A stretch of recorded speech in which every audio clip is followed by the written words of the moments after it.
What's up? This is Dominique Beaumonte, and you are listening to Season with Salt, the podcast.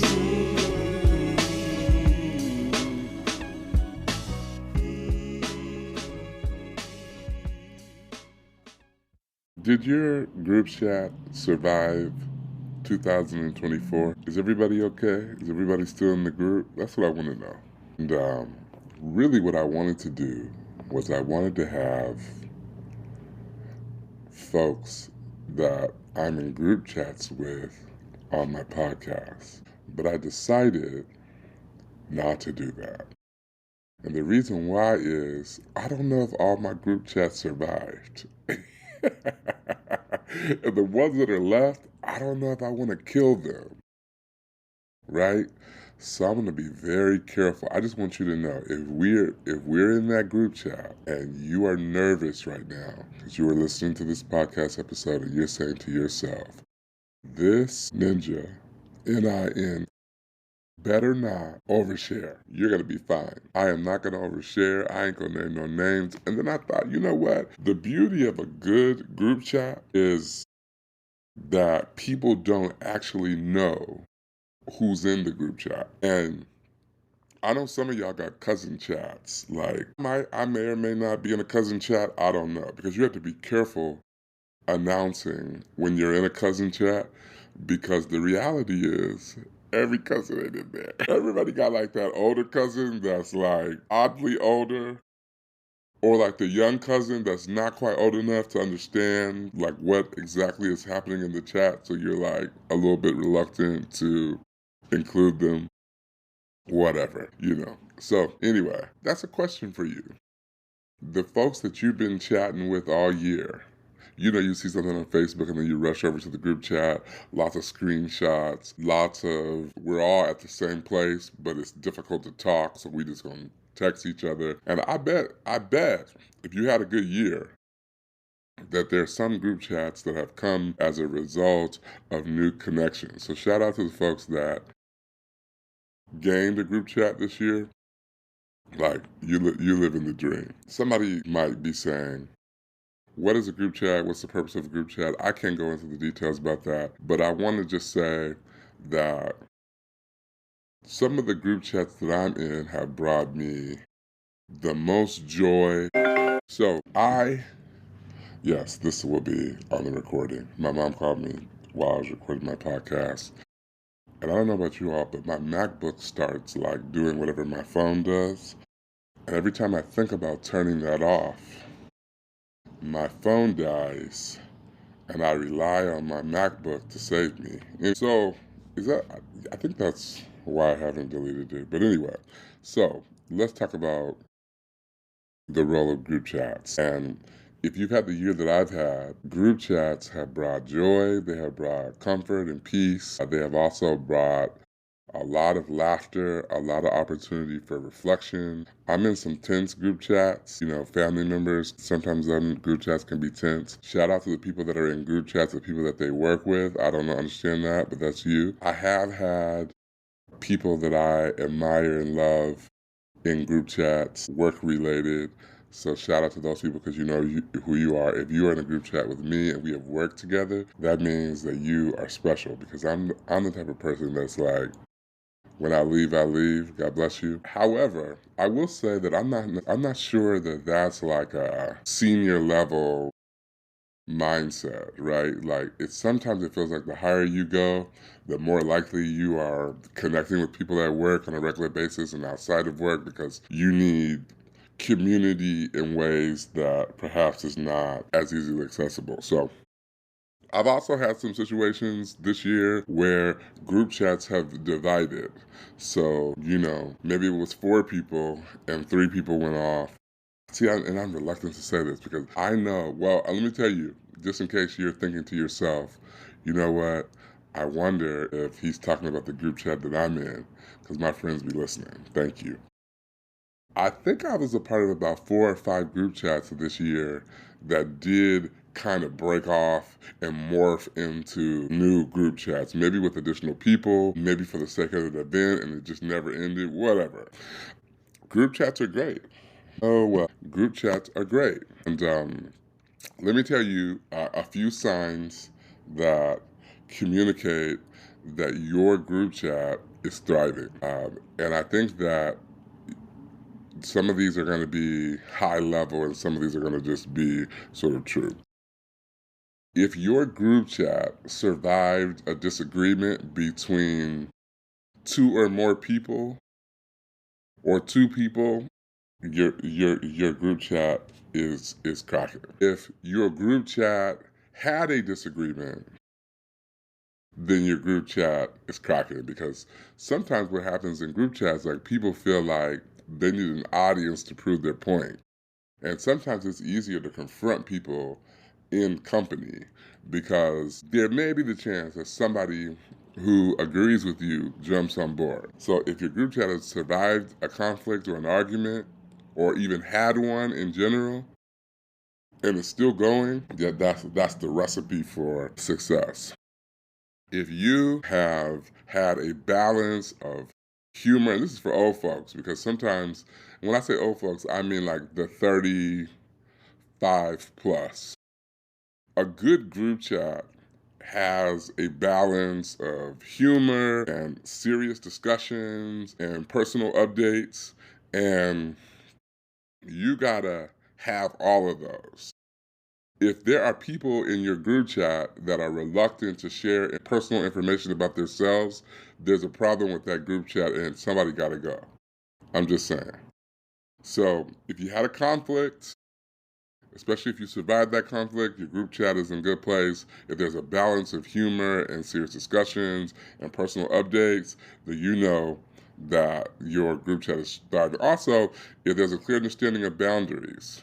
So like, people aren't just like messaging all day, sending videos. So in some of the group chats that I'm in, I'm grateful that if you see a TikTok video, send that video on TikTok.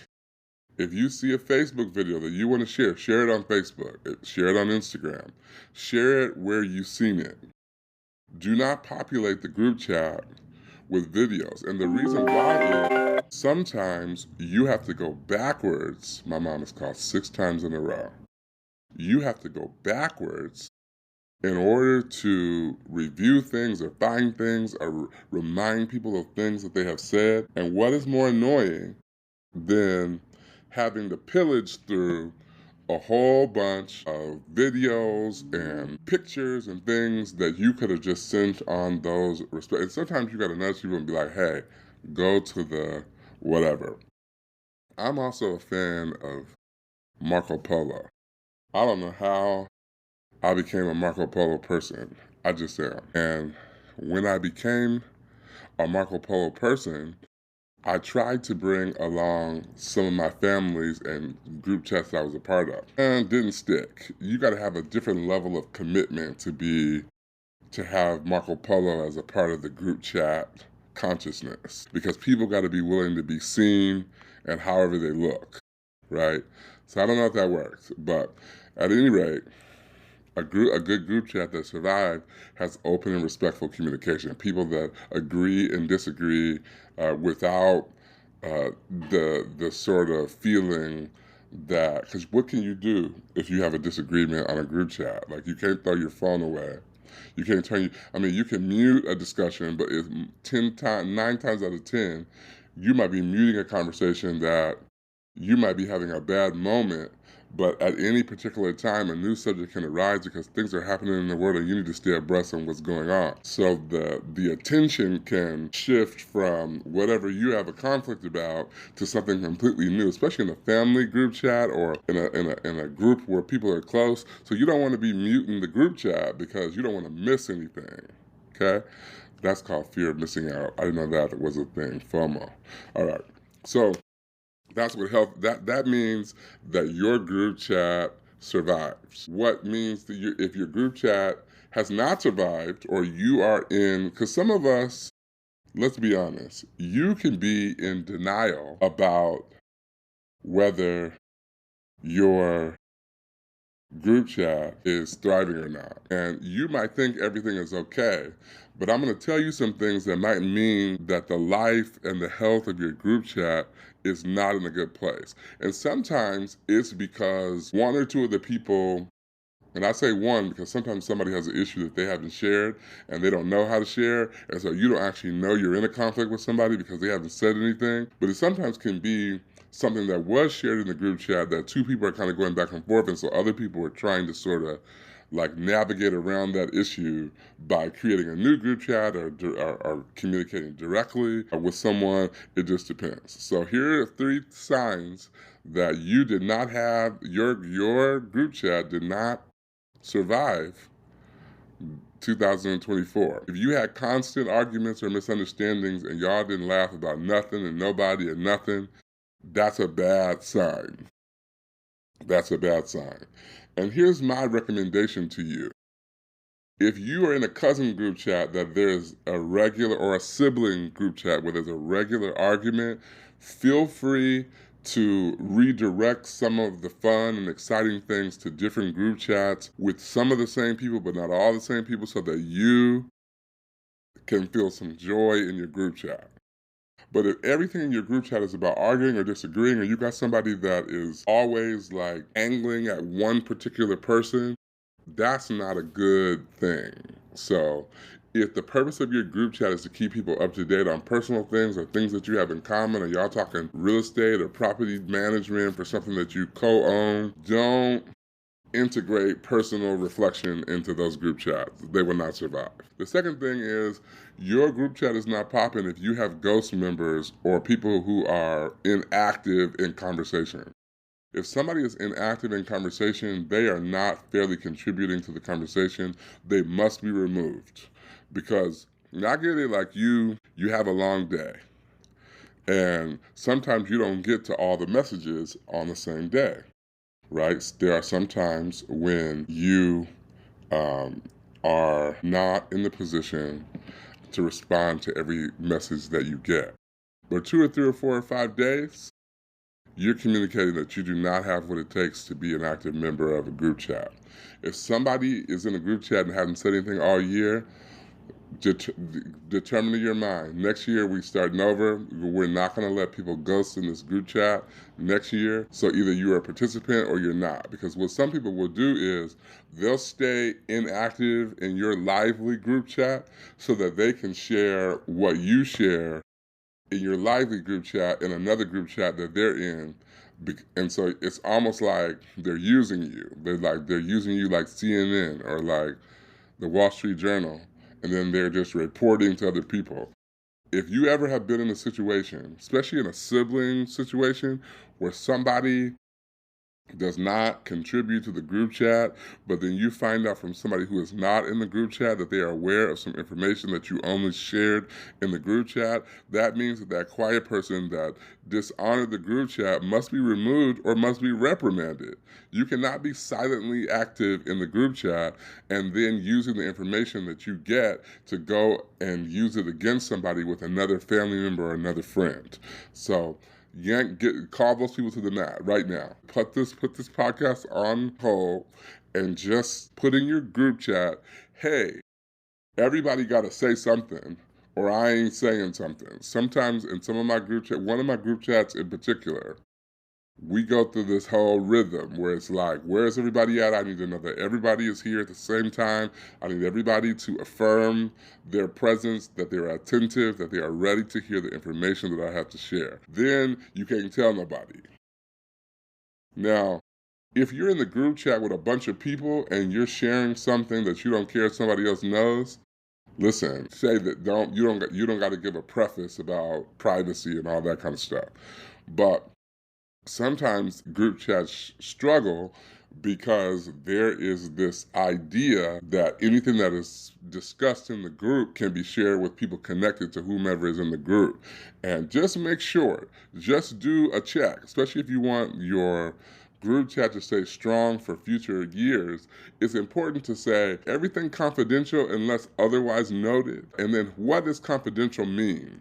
Does that mean that I can tell my spouse Does that mean that if we have a mutual best friend that we can talk to that person? Does that mean that I can tell my parent, my mom or my dad or my grandparent? What is the information? What can I do with the information that I'm getting in the group chat? Because a lot of group chats have not survived because people have gone to share information that they have received to other people outside of the group chat and have not been permitted to do so. So you got to be careful of conflict-ridden group chats that are business and pleasure. Separate those two. Those probably haven't survived 2024. Ghost members, probably not a good idea. Ghost members that share with other people in active chats that they're in, you got to be careful of the person who initiates the chat because every group chat, the intention of that group chat is generally based on the person who initiates the group chat. So if you got a messy person who initiates the group chat, then the nature of that group chat is going to be messy. And here's the thing. If the nature and the spirit of the group chat is messy, don't try to make it something else. One thing that's not going to work is you've been messy all day on Tuesday, and then on Wednesday, you're putting your prayer call line in the group chat. Or like sending a Instagram graphic with Wednesday's prayer. No, you were being messy. Is this Bible study or is this cousin chat? Now, it's not that those things cannot be integrated, but pick the intent of this group chat. Some of my group chats, we just talk about what happened at church, whatever church it happened at, or whatever happened at, or whatever level for which it happened. I understand that. When we're having those conversations, do not insert something that is not relevant if it does not align with the spirit of that group chat. Start a new one. I don't want a daily scripture. I got my own Bible. Okay?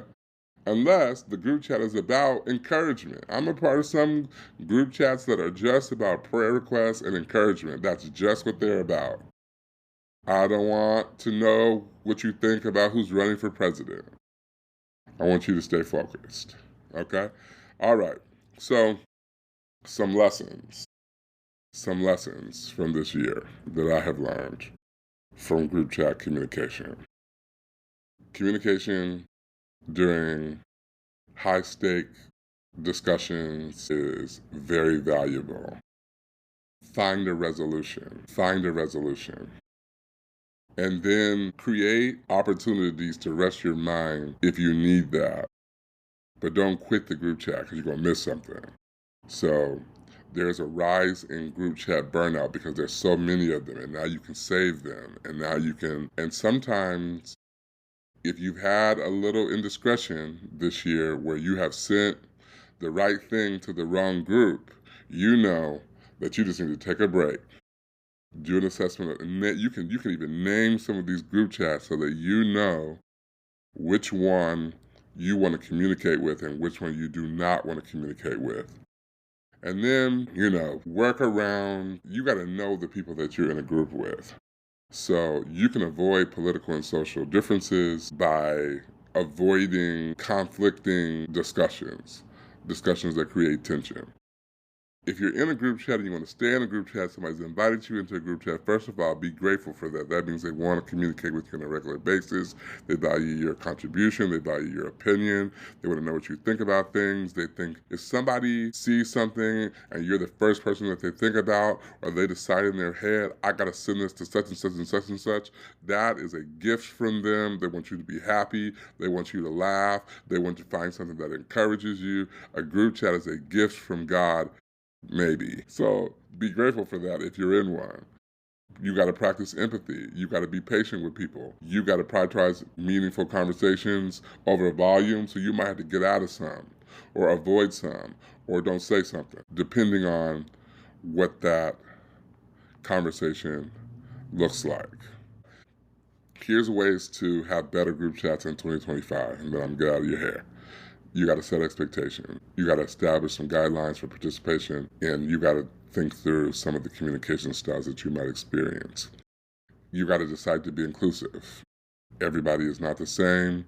If they're in the group chat you got to make sure that they feel valued and heard. So if you're planning something and you know somebody in the group got kids or somebody in the group got a controlling spouse, try to work around that and don't make them feel bad for the things that they're unable to do or that might take a little bit more strength. You got to embrace fun and positivity. Everything shouldn't be deep and dark. You got to find a balance between the lighthearted moments, good conversation, things that matter. And then you got to know when to let go. You got to you have to recognize rather when a group chat has run its course and you got to part ways gracefully. I'm in group chats where some people have said, "Look, I can't. I'm tired of that. I put that on mute. I'm in there, but I don't know what y'all be talking about." And I think that that's important. At the end of the day, your group chat can survive. Y'all have to let me know. Did your group chat survive 2025?